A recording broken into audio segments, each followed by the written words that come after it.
Browns DT Mike Hall Jr. suspended for 5 games. The Cleveland Browns will be without defensive tackle Mike Hall Jr. for the next 5 games following his recent suspension by the NFL. This disciplinary action comes after Hall pleaded no contest to disorderly conduct related to a domestic violence case from earlier this summer. Hall had previously been on the commissioner's exempt list, meaning he has not played this season but continued to receive pay. However, with the suspension in effect, he will not be compensated during this time. Drafted in the 2nd round this year, Hall will miss critical matchups against the Commanders, Eagles, Bengals, Ravens, and Chargers. He will be eligible to return for the Browns' Week 11 game against the Saints. Following their bye in Week 10, the team will need to adjust its defensive line as they navigate his absence.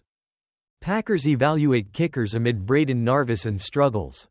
The Green Bay Packers are exploring options at kicker after rookie Braden Narvison's inconsistent performances. Head coach Matt LaFleur expressed his support for Narvison but acknowledged the need for improvement, leading the team to work out kickers Chad Ryland and Lucas Havrisik on Tuesday. Havrisik, who played 9 games for the Rams last season, made 15 of 20 field goals and 19 of 22 extra points. Ryland, on the other hand, completed 16 of 25 field goals and a stellar 24 of 25 extra points for the Patriots throughout the 2023 season.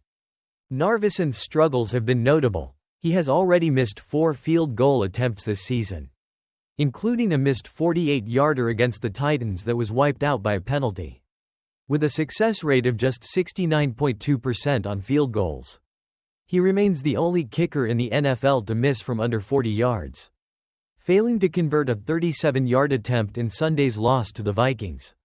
In contrast, NFL kickers have a remarkable 115 for 116 success rate from under 40 yards in 2024.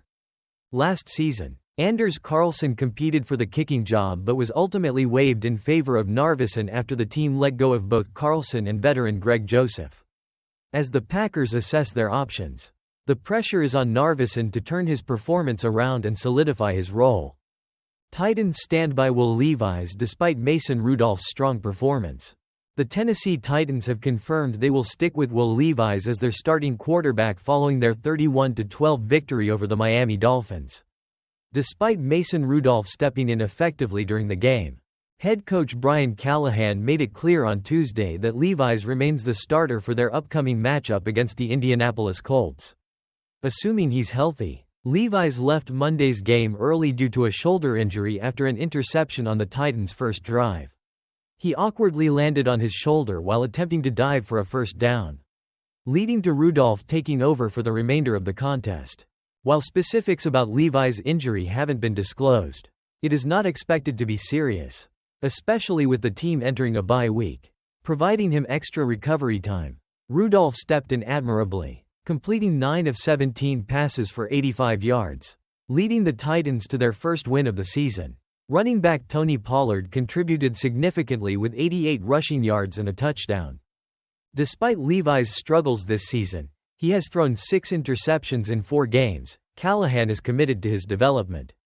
Levi's performance has been challenging, highlighted by frustrations during previous games, but the coach insists there's no controversy regarding the starting role. As the Titans prepare for their next game, all eyes will be on Levi's recovery and performance as he aims to improve moving forward. Dolphins named Tyler Huntley starting QB for Week 5 against Patriots. The Miami Dolphins have officially announced that Tyler Huntley will start at quarterback for their Week 5 matchup against the New England Patriots at Gillette Stadium. Head coach Mike McDaniel stated, "Skylar Thompson's injury has been quite challenging, so we're moving forward with Tyler." He added that while the team's recent offensive performance wasn't ideal, there were positive takeaways to build upon. Since losing star QB Tua Tagovailoa to a concussion in Week 2, the Dolphins have had to adjust. Huntley made his debut in a tough 31-12 loss to the Tennessee Titans, completing 14 of 22 passes for 96 yards with no touchdowns or interceptions. He also showcased his mobility, rushing 8 times for 40 yards and 1 touchdown. This matchup will be Huntley's first career game against the Patriots since entering the league in 2020.